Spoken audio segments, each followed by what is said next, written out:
Bonjour!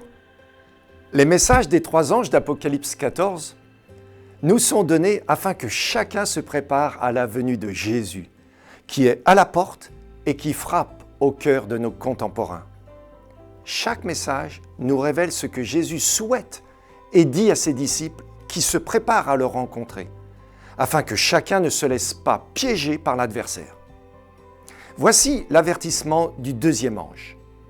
Elle est tombée, Babylone la grande, qui a abreuvé toutes les nations du vin de la fureur de sa débauche.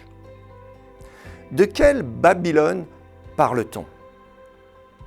Celle qui est passée, qui a opprimé le peuple de Dieu et qui a été utilisée pour corriger ce peuple, celle qui a été inspirée par le diable selon la parole de l'Éternel adressée à Ésaïe au chapitre 14 verset 4, celle qui était à venir à l'époque où l'apôtre Jean a été inspiré d'écrire cette révélation.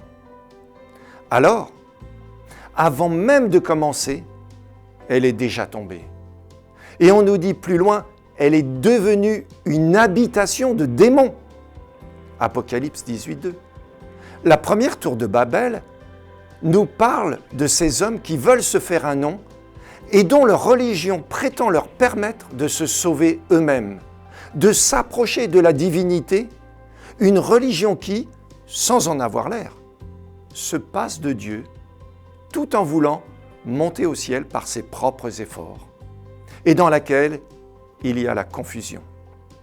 Loin de décrire précisément cette entité dans ce passage, le message à retenir et que nous retrouvons déjà dans l'Ancien Testament est « Elle est tombée ». Ésaïe 21:9, Jérémie 51:44.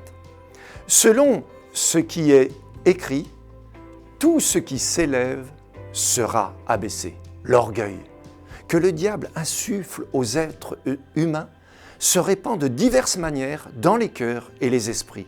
Il ne suffit pas de décrire le système babylonien pour ne pas en être atteint.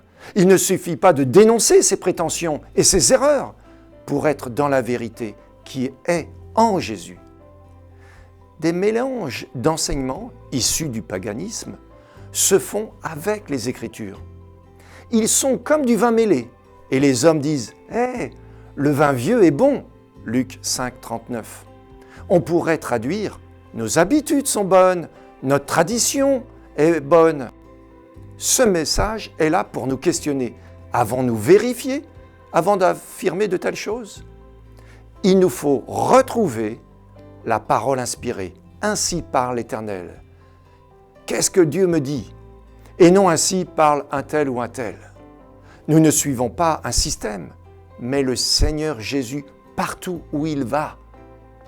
Alors, la confusion disparaîtra de nos pensées, de notre esprit, et nous ne serons pas confus quand Christ, notre vie, apparaîtra.